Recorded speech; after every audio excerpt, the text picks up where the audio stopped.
Good morning students. आप सभी लोगों का ऑनलाइन एजुकेशन की कक्षाओं में स्वागत है। और मुझे आपको बताते बड़ा हर्ष हो रहा है कि हमने दो विषयों के आपके सामने आपके सामाजिक अध्ययन है, जो 10वीं क्लास की सामाजिक अध्ययन है, उसके 4 पार्ट हैं। इतिहास, भूगोल, राजनीतिक शास्त्र, अर्थशास्त्र।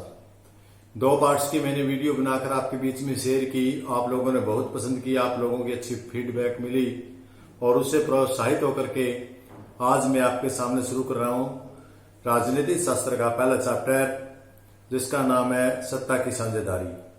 स्टूडेंट्स, कोविड के दौरान हम अपना काम चलाने के लिए ये सिस्टम अपना रहे हैं, ऑनलाइन एजुकेशन सिस्टम। तो इसमें आप बच्चे रुचि ले रहे हैं और इसका सबसे बड़ा बेनिफिट ये है कि जब भी क्लास लगेगी तो आप कक्षा के साथ साथ इसका फायदा भी उठा पाएंगे, क्योंकि जब भी कोई बात आपको समझ में ना आए उस समय आप अपना फोन उठाएं और वीडियो के माध्यम से अपने टॉपिक को क्लियर कर सकते हैं। तो इसी कड़ी में आपको आज लेकर चलते हैं राजनीतिक शास्त्र का पहला पार्ट, सत्ता की साझेदारी, कक्षा 10, पार्ट नंबर 1। तो देखिए, हम इसके कुछ, जैसा कि हम अक्सर पहले हर चैप्टर में से करते हैं, मुख्य मुख्य बातों पर चर्चा करेंगे और उसके बाद कल हम इसके अभ्यास के प्रश्न करेंगे। और आपको वही बात फिर बता रहा हूं मैं आपको कि आज आप ये मुख्य बातें वीडियो देखकर चैप्टर का अध्ययन अवश्य करें, उसका मनन अवश्य करें। टेक्स्ट बुक में जब अध्ययन मनन करेंगे तो आपको इन शब्दों से मुलाकात होगी और आपकी उनकी से जानकारी होगी, और जब ये शब्द आपके सामने आएंगे आप इनका अर्थ समझ पाएंगे और पाठ भी आपको अच्छे से समझ में आएगा। तो आए चलो करते हैं बिना समय गवाए इनका अध्ययन। नंबर 1, सबसे पहले लोकतंत्र की कार्यप्रणाली क्या है।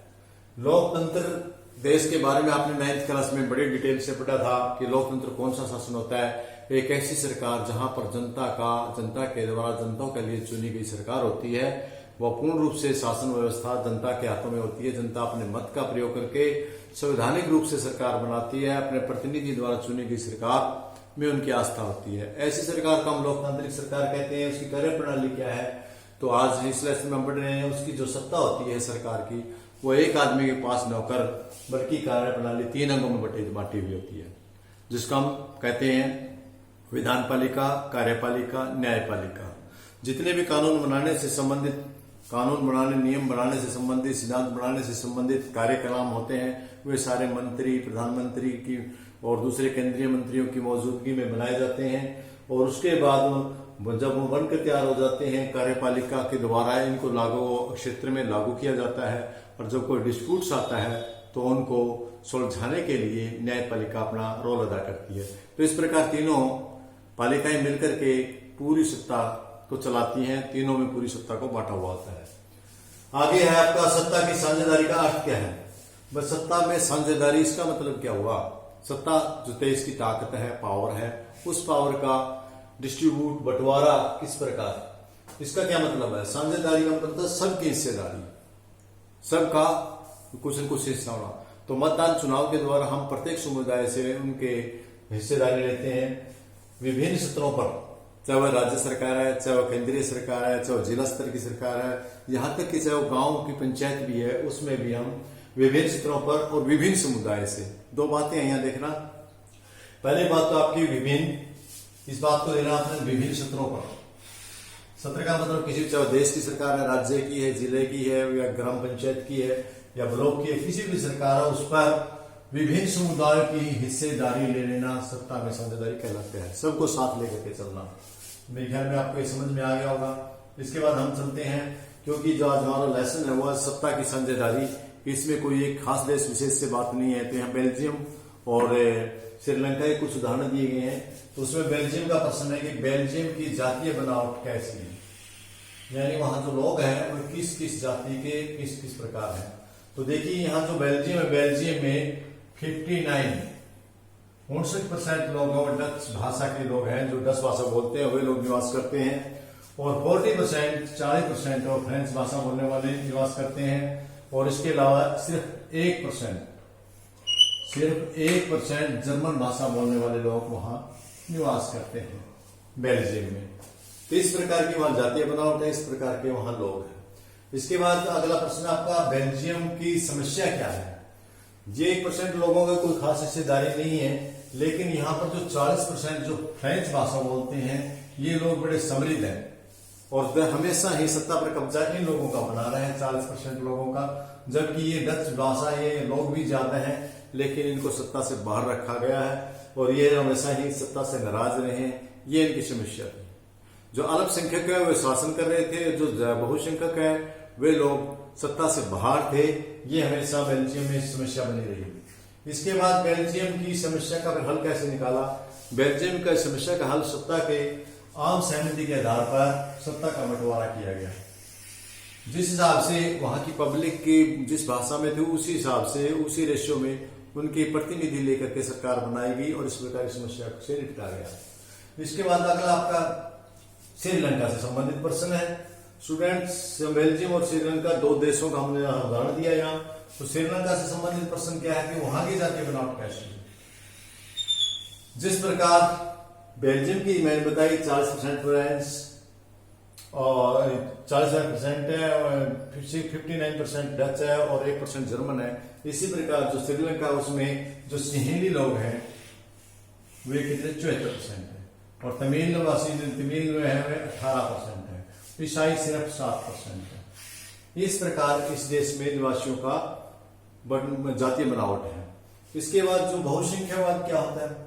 बहुसंख्यावाद होता है बहुत संख्या में जो संख्या बहुत संख्या अधिक संख्या वाले लोग समुदाय अपनी मनमर्जी का जो शासन चलाते हैं तो उसको बहुसंख्यावाद कहते हैं। जब बिना ही किसी अल्पसंख्यकों का सहयोग लिए सत्ता में कोई हिस्सेदारी के बहुसंख्यावाद अपनी मर्जी से अपने दबाव से सरकार चलाते हैं तो हम उसको बहुसंख्यावाद का नाम देते हैं। इसके तमिल समस्या क्या थी? जैसे हमें बेल्जियम की समस्या इसी पर कहते हैं, तमिल की भी समस्या थी। और तमिल की समस्या की तमिल की संख्या की समस्या यह थी कि श्रीलंका सरकार शहरी समुदाय के हमेशा पक्ष कर रही। किसका करती थी? क्योंकि इन लोगों को वहां का मूल निवासी मानती थी और वहां की सरकार इनको ज्यादा महत्व देती थी। जबकि जो 18% तमिल वासी वहां निवास करते हैं उनको अधिकारों से, उनके कानून अधिकारों से, उनके हकों से वंचित रखा जाता था। इसलिए लोग हमेशा ही जो तमिल है और सिंहली लोग समुदाय थे दोनों में आपस में आनाकानी अनबन रहती थी। तो ये बड़ी जबरदस्त समस्या बनी हुई थी श्रीलंका में। अगला है युक्ति परक तर्क क्या है? युक्ति परक तर्क किसको बोलते हैं? बड़े समझने वाली बात है। युक्ति परक किसी भी पहलू पर लाभ हानि सोच करके दिया गया विचार, यानी बिना समझे नहीं। यदि हम किसी कहते हैं कि इस बात पर उसने युक्ति पर तर्क दिया है, उसमें उसके लागू करने से क्या नुकसान हो सकते हैं, क्या फायदे हैं, बड़ा सोच समझ करके किसी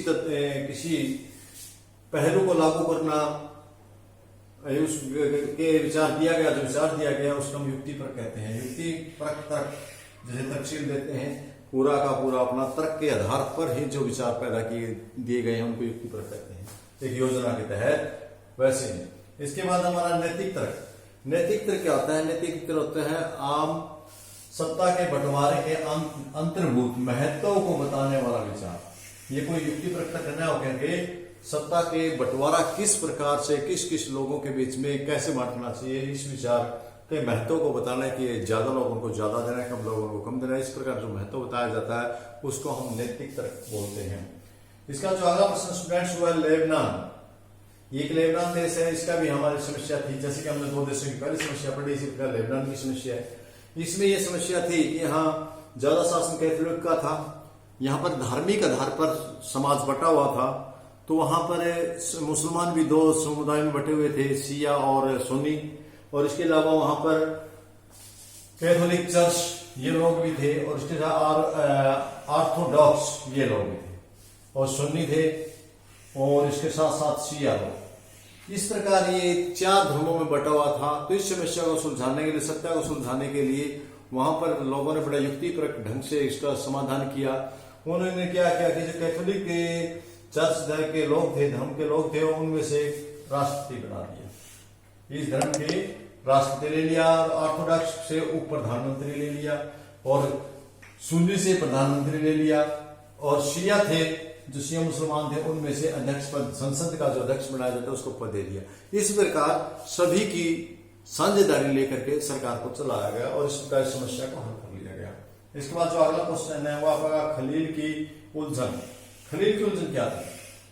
ये खलील bin लेबनान का ये आदमी था, बड़ा सा एक दार्शनिक विचारक था, और उसकी ये समस्या थी, इसका मानना था कि जिस प्रकार ऊपर सत्ता का बंटवारा किया गया उस प्रकार से बंटवारा नहीं किया जाना चाहिए, बल्कि आम जनता के चुनाव के आधार पर लोकतांत्रिक तरीके से चुनाव करके ही सत्ता का बंटवारा किया जाना चाहिए, उसके हिसाब से योग्य आदमी देखकर इसको दिया जाना चाहिए।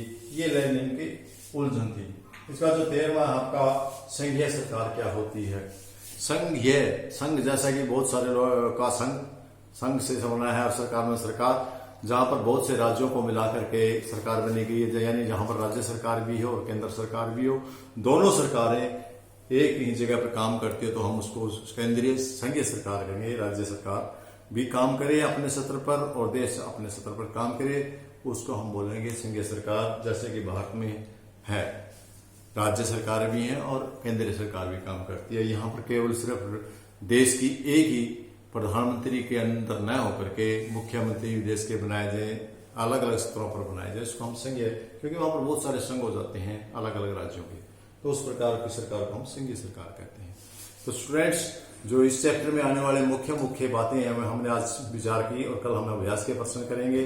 मुझे उम्मीद है आप इसको अच्छी तरह से याद लेंगे और करके इस काम को करेंगे और अपने अधिक अंक लेने का प्रयास करेंगे। धन्यवाद। जय हिंद।